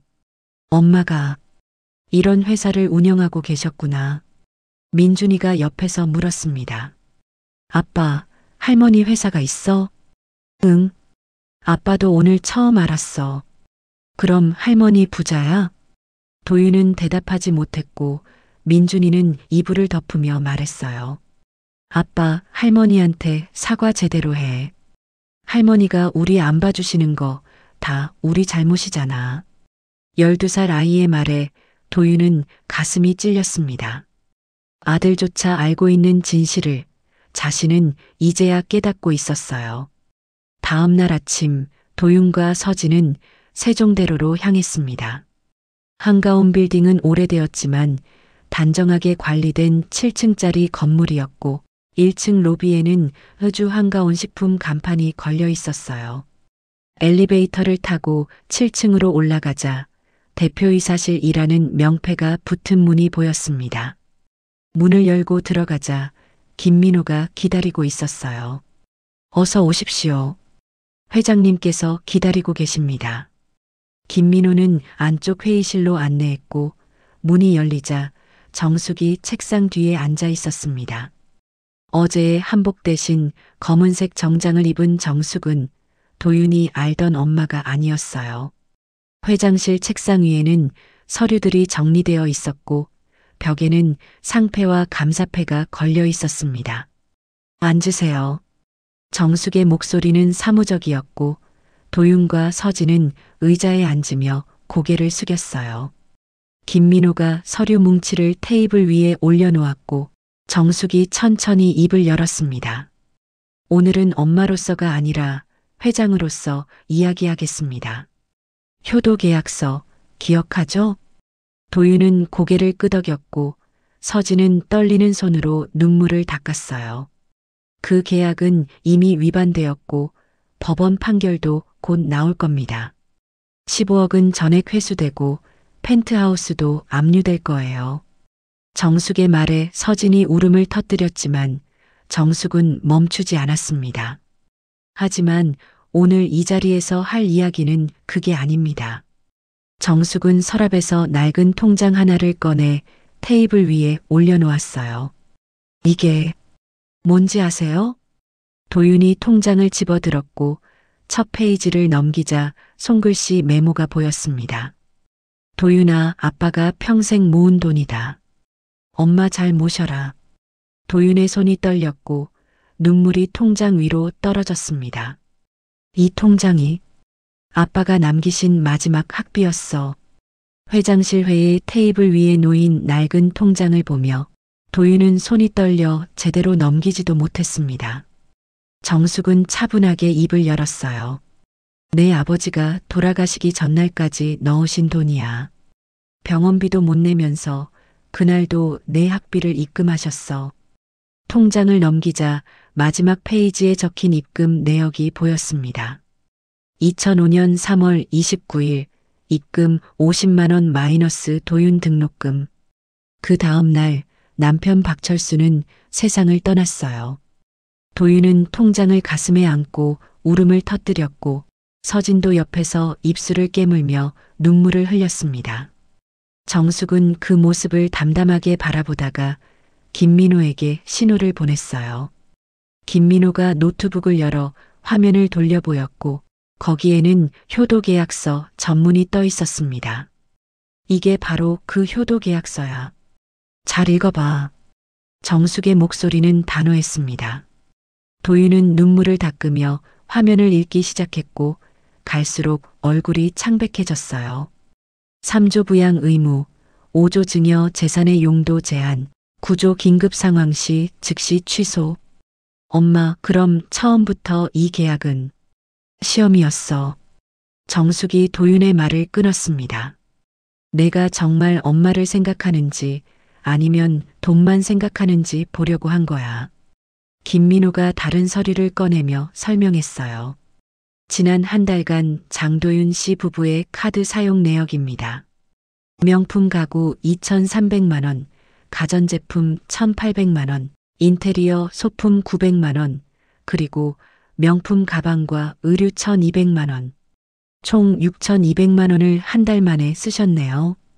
서진은 고개를 들지 못했고 손으로 얼굴을 가렸어요. 도윤이 떨리는 목소리로 물었습니다. 엄마는 우리가 처음부터 실패할 거라고 생각하셨어요? 아니, 내가 성공하길 바랐어. 정숙의 목소리가 처음으로 부드러워졌습니다. 나는 내가 부자가 되길 바란 게 아니라 사람으로 자라길 바랐어. 그래서 시험지를 내밀었지. 어머니 빈방 없어요. 그 한마디로 넌 스스로 오답을 골랐어. 회의실에 무거운 침묵이 흘렀고 벽시계의 초침 소리만 째깍째깍 울렸습니다. 정숙은 서랍에서 또 다른 서류를 꺼냈어요.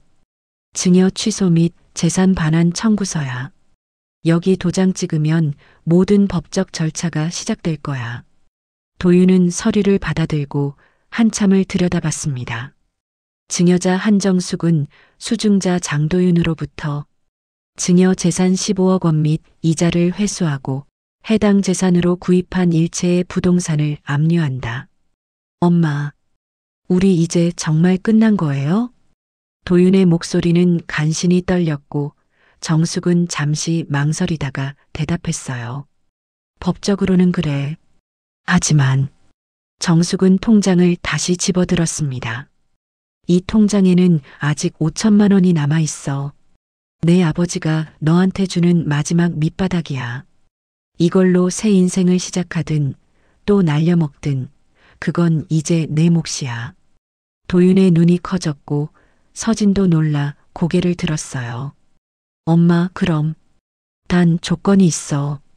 정숙이 단호하게 말했습니다. 오늘 이후로 나한테 손 벌리지 마. 내 재산에 눈 돌리지 말고 내 힘으로 살아. 그게 내가 바라는 전부야. 김민호가 상속 포기 각서를 테이블에 올려놓았고 도윤은 떨리는 손으로 펜을 들었습니다. 저는 한정숙 회장님의 모든 재산에 대한 상속권을 포기하며 향후 어떠한 금전적 요구도 하지 않을 것을 서약합니다. 도윤은 서류를 읽으며 눈물을 흘렸지만 망설이지 않고 서명했어요. 서진도 옆에서 같은 서류에 도장을 찍었고 두 사람의 손은 계속 떨렸습니다. 모든 서류가 처리되고 정숙이 금고에서 통장을 꺼내 도윤에게 건넸어요. 이게 정말 마지막이야. 다음엔 없어. 도윤은 통장을 받아들며 무릎을 꿇었습니다. 엄마, 죄송해요. 정말 죄송해요. 정숙의 눈가가 살짝 붉어졌지만 눈물을 보이지는 않았어요. 일어나. 이제 엄마 자리에서 물러날 거야. 앞으로 나는 회장으로만 살겠어. 엄마, 그만 가세. 김비서가 배웅해 줄 거야. 도윤과 서진은 일어섰지만 차마 발걸음이 떨어지지 않았습니다. 하지만 정숙은 이미 창밖을 바라보고 있었고 더 이상 그들을 보지 않았어요. 김민호가 두 사람을 안내해 문 밖으로 나갔고 철문이 닫히는 소리가 무겁게 울렸습니다. 회장실에 혼자 남은 정숙은 의자에 깊이 앉았습니다. 책상 위에는 남편 사진이 놓여 있었고 정숙은 그 사진을 집어들어 한참을 들여다봤어요. 여보, 나 이제 정말 엄마 그만둔 것 같아요. 정숙의 눈에서 마침내 눈물이 흘러내렸습니다. 참고 참았던 감정이 터져나왔고 정숙은 남편 사진을 가슴에 안고 조용히 울었어요. 회장실 밖에서는 도시의 소음이 들렸지만 안에서는 노인의 흐느낌만이 고요히 울려 퍼졌습니다. 한편 건물을 나온 도윤과 서진은 길거리 벤치에 앉아 통장을 들여다봤습니다. 5천만 원. 이게 정말 마지막이구나. 도윤이 중얼거렸고 서진이 물었어요. 우리 이제 어떻게 해요? 다시 시작해야지. 이번엔 제대로. 도윤은 통장을 가방에 소중히 넣고 서진의 손을 잡았습니다. 두 사람은 일어서서 걷기 시작했고 그 뒷모습은 작고 쓸쓸했지만 어딘가 단단해 보이기도 했어요. 세월은 누구에게나 공평하지만 반성하는 사람과 아닌 사람의 3년은 다르게 흐릅니다. 3년이 흐른 봄날 도윤은 경기도 안양의 한 중소기업 영업팀에서 일하고 있었습니다. 40대 후반의 나이에 신입사원으로 들어가 밑바닥부터 시작했고 야근과 출장에 시달렸지만 단 한 번도 엄마에게 손을 벌리지 않았어요. 책상 서랍 깊숙한 곳에는 아버지의 통장이 고스란히 보관되어 있었고 잔액은 3년 전과 똑같이 5천만 원 그대로였습니다. 어느 금요일 저녁 도윤이 퇴근길에 편의점에 들렀습니다.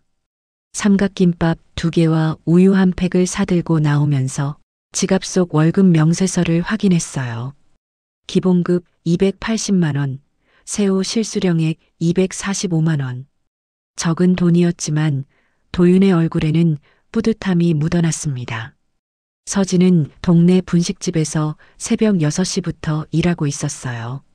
예전처럼 명품 가방을 들고 다니는 대신 편한 고무장갑을 끼고 떡볶이를 만들었습니다. 이모, 여기 떡볶이 하나 더요. 손님들이 이모라고 부를 때마다 처음에는 자존심이 상했지만 이제는 익숙해졌어요. 아니, 익숙해진 게 아니라 받아들인 거였습니다. 내 힘으로 버는 돈이 이렇게 뿌듯한 줄 몰랐어. 서진은 하루 일과를 마치고 집으로 돌아가며 혼잣말을 했고 손에는 사장님이 챙겨준 김밥 한 줄이 들려 있었어요. 민준이는 새 학교에서 조용히 적응하고 있었습니다. 예전처럼 강남 펜트하우스를 자랑하지 않았고 대신 우리 엄마 떡볶이 진짜 맛있어라고 친구들에게 말했어요. 어느 날 민준이가 집에 돌아와 엄마에게 말했습니다. 엄마, 우리 예전에 강남 살았을 때보다 지금이 더 좋아. 그때는 엄마 아빠가 맨날 바빴는데 지금은 같이 밥 먹잖아. 그 말에 서진의 눈가가 뜨거워졌고 민준이를 꽉 끌어안았어요. 그래, 엄마도 지금이 더 좋아. 3년 동안 도윤과 서진은 월급을 모아 적금을 들었습니다. 한 달에 100만 원씩 36개월 동안 꾸준히 넣어 모은 돈이 3,600만 원이 되었고 거기에 도윤의 퇴직금과 서진의 보너스를 합쳐 겨우 8천만 원을 만들었어요. 그 돈으로 경기도 외곽에 작은 단독주택을 전세로 얻었습니다. 집은 크지 않았지만 마당이 있었고 방이 3개 있었어요. 여기 어때? 부동산 중개인이 물었고 도윤과 서진은 눈빛을 교환했습니다. 좋아요. 여기로 할게요. 이사를 마친 뒤 도윤은 가장 햇살이 잘 드는 방을 비워뒀습니다. 이 방은 왜 안 쓰는 거예요? 민준이가 물었고 도윤이 대답했어요. 할머니 방이야. 할머니 오실 거예요? 모르겠어. 근데 준비는 해둬야지. 그날부터 부부는 조금씩 그 방을 꾸미기 시작했습니다.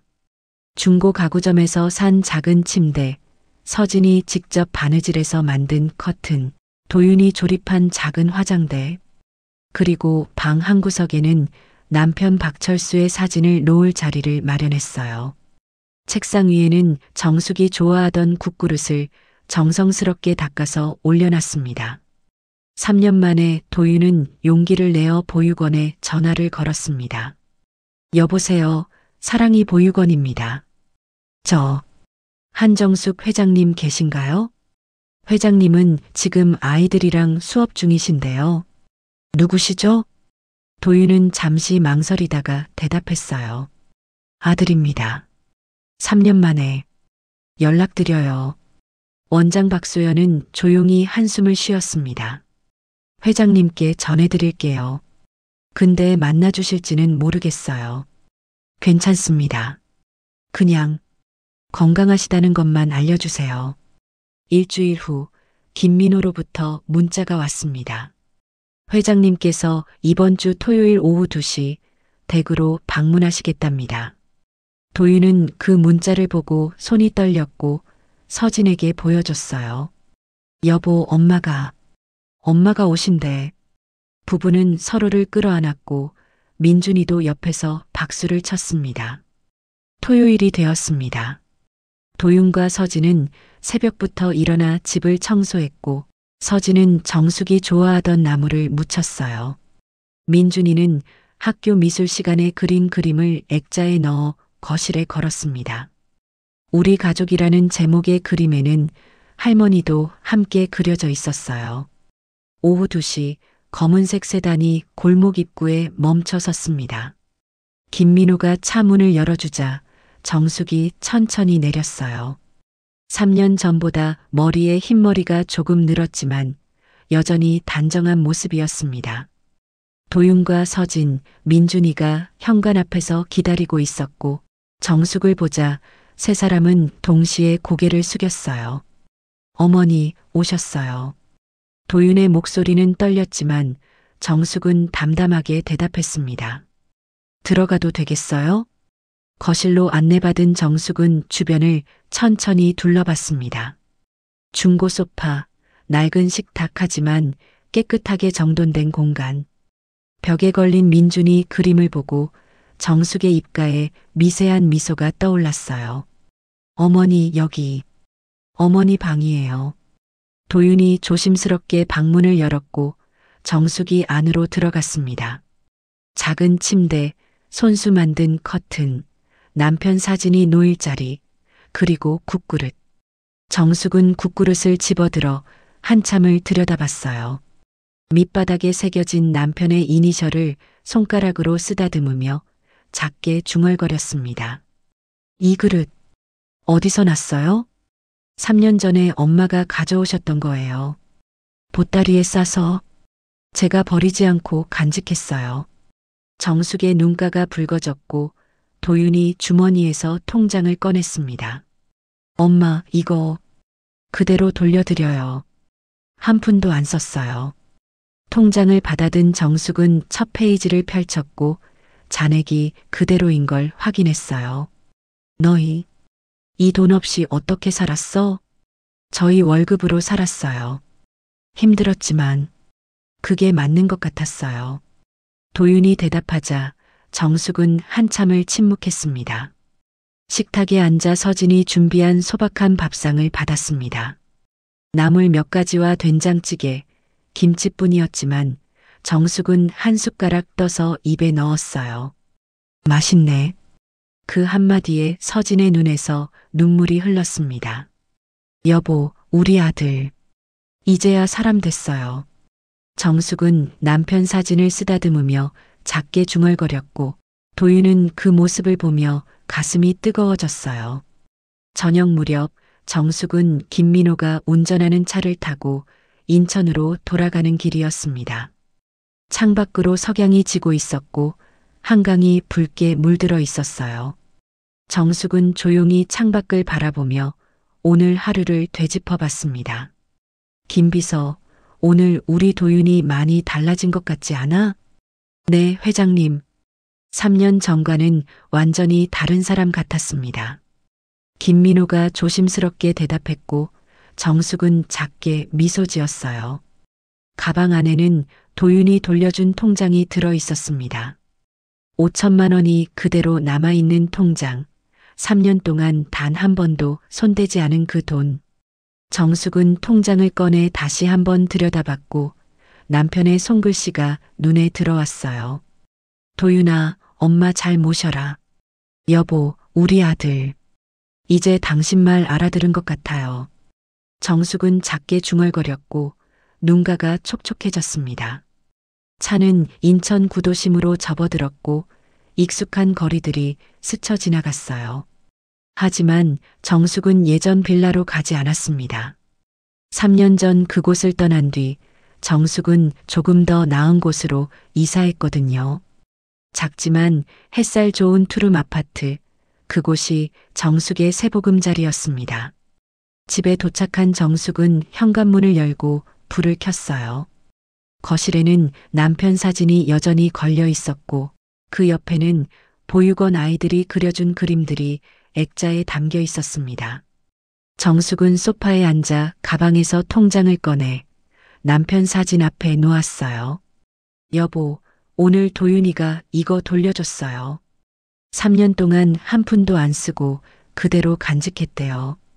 정숙의 목소리는 부드러웠고 사진 속 남편은 여전히 미소 짓고 있었습니다. 당신이 마지막까지 챙긴 그 학비, 아들이 제대로 쓸 줄 알게 됐어요. 돈의 의미를 배운 거예요. 정숙은 부엌으로 가서 차를 한 잔 끓였습니다. 창밖으로는 인천 앞바다가 보였고 등대 불빛이 깜빡이고 있었어요.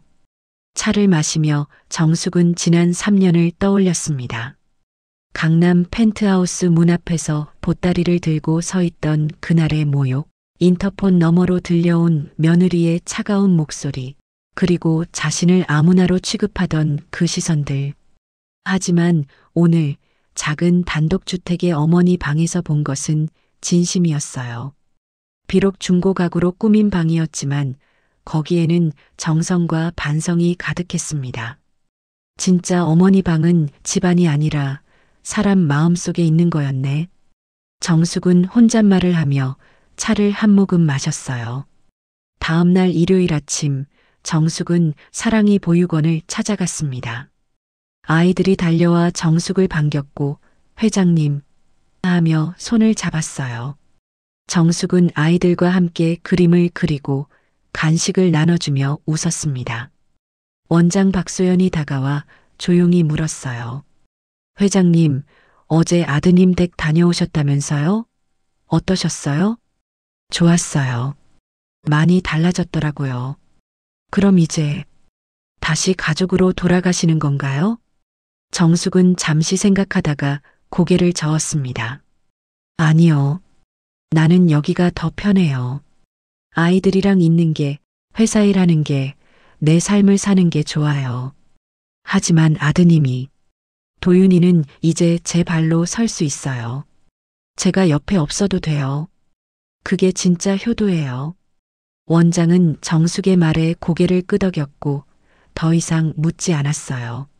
정숙은 창밖을 바라보며 작게 미소 지었습니다.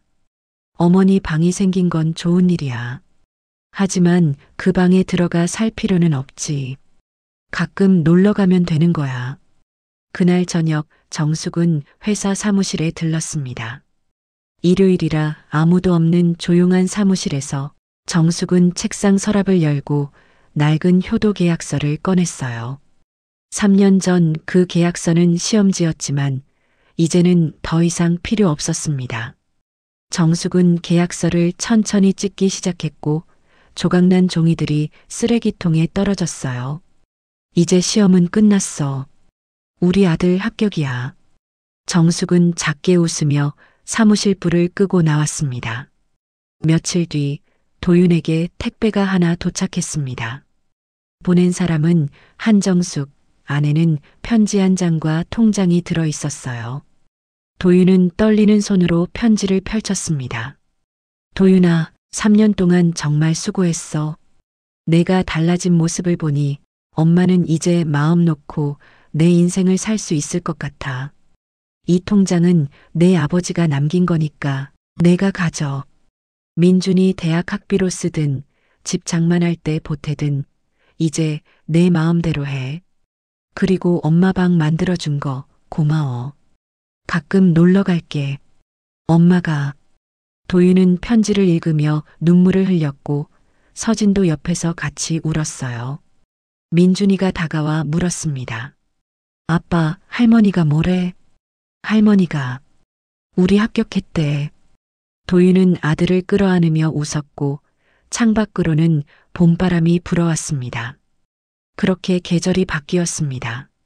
정숙은 여전히 보육원을 오가며 회사를 운영했고 도윤은 성실하게 회사를 다니며 가정을 지켰어요. 한 달에 한 번씩 정숙은 도윤네 집을 방문했고 그때마다 어머니 방에서 하룻밤을 보냈습니다. 하지만 그곳에 눌러앉지는 않았어요. 어느 날 저녁 정숙이 남편 사진 앞에 앉아 말했습니다. 여보, 나 이제 괜찮아요. 엄마 노릇도 제대로 마무리한 것 같고 회장 노릇도 잘하고 있고 그리고 무엇보다 나 자신으로 사는 게 이렇게 편한 줄 몰랐어요. 사진 속 남편은 여전히 온화하게 미소 짓고 있었고 정숙도 덩달아 웃었어요.